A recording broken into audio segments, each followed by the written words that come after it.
Hello, everyone. My name is Angel Riley, and I am honored to be one of the emerging artists for Boston Court Pasadena for this year. I'm Nick Benavides, and I'm also very excited to be part of this program. I'm a composer, and I wrote a few songs for Angel, which I'm really excited to hear. Sure. And I'm Mark Saltzman. I'm the producer and director for the Emerging Artists series. And I'm very excited and thrilled that you are both part of this. I need to work on my breath support here. I can't compete with you two. So it's really great to have you both. And let's talk a little bit about how this all came about. First, I should say, first of all, that the reason that it came about is because part of our program is that we like to not only have emerging artists, singers, and pianists, but also we like to encourage young composers and new work. And so this year, for the first time actually in the history of the program, we commissioned 4 new works for singer and piano, and there are also 2 for pianists alone, and from 6 different composers.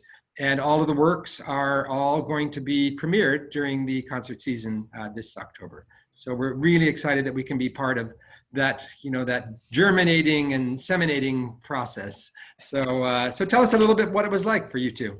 I'd say one thing that I really loved about our process is that how open you were, Nick. You were pretty much like, well, let me listen to your voice. But really it's like, what type of piece do you want? Do you want a longer piece that's more difficult? Do you want a shorter piece that's easier? Do you want a longer piece that's easier, shorter piece that's harder? You were open to anything, and then you ended up doing both. So I'm like, yeah, careful what you wish for.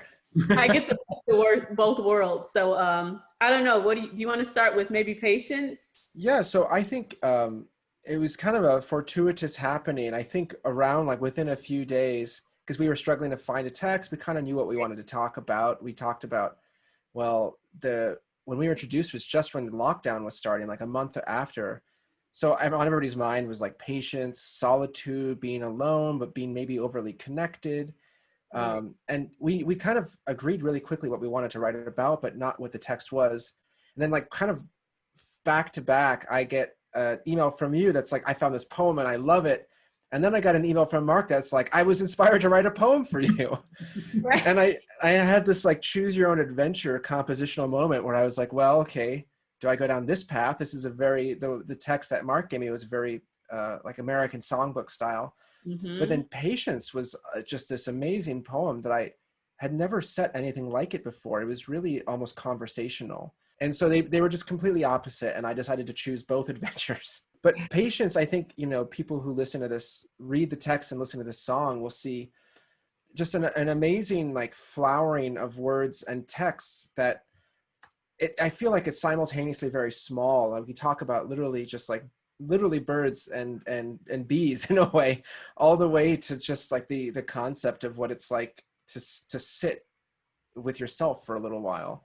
I feel the poem challenged me to think about myself quite a lot in that regard. I think from the instance I saw the title of the poem, Patience, and then that first line, it's call me sloth, call me sleaze, call me bummery, if you please. I'll call it patience. So it's this, it's this idea of finding the joy and the humor in, being alone and taking in all of your surroundings. I think I was most drawn to that element and the bliss that the poet has found in solitude.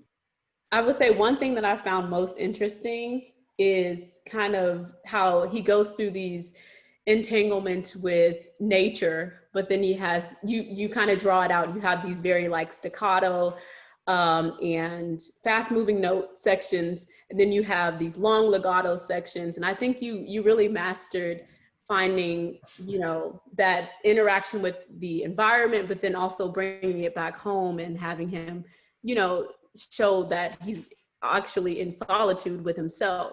So I think that'll be interesting to see how the listeners kind of dissect those two different, feelings that you've really mastered, I think. Well, thank you. It's a really cryptic poem. It's actually one of the hardest I've ever had to set, but very gratifying. we'll talk about solitude in a bit, which in many ways was the exact opposite experience. I wrote that in like a day. It's one of the easiest I've ever had to write. It just happened. But I think, patience for me, those moments you talked about were, I think I had to make it personal to write patience, I think. And it was like the nervous energy, there were moments where I would just sit on my balcony in LA where I live, and I would just be, this is not actually where I live right now. I'm actually in New Mexico at my parents' house, but I would just sit there and be like, I'm fine with this. This is fine. Like hummingbirds would be visiting the flowers that I planted. I was like, this is and then it would just like hit me, this nervous energy. And I'd be trying to grapple with being really fine with a hummingbird hanging out with me. But also I felt like the hummingbird, like I needed to get out. For a very keen listener, they might find that I use the exact same chord pretty much the entire time. And I wrote the piece like 2 or 3 times different ways beforehand, but I found I had to actually be patient with my material. I had to just, I took this chord and I stretched it. I transposed it, I inverted it, I respaced it. But really the piece is about me being patient and trying to find how much I can extract from this one chord, which is what the poem is about, sitting there and trying to take it all in, Angel, how does it fit into the overall arc of the recital? Is the recital, how does it hold it? Well, this is the opening.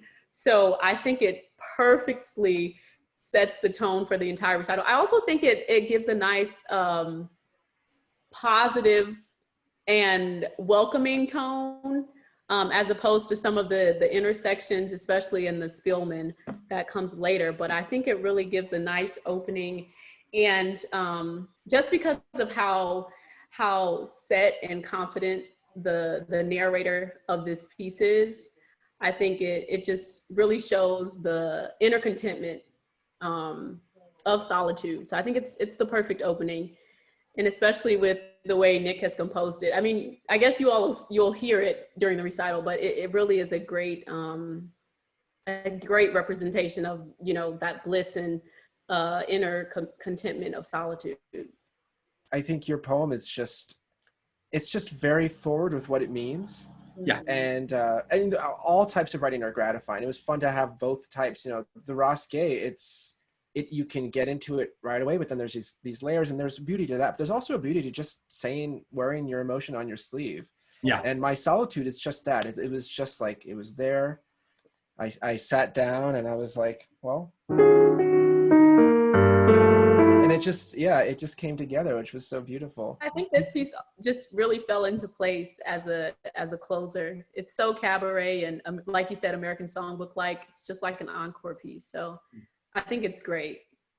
Well, thank you both. This has been really wonderful to get you both at the same time and to have a little insight into our work that's going to be heard very soon. World premiere! Wow. Yeah. 2, Nick. 2. I'm excited. I didn't even know that I was I knew about the closer with My Solitude, but the opener, what a great surprise. Oh yeah. Thank you. You make the perfect sandwich. Yeah. It's the Benavides sandwich. All righty. Thank you both. We'll talk to you soon. Okay. Thank you so much.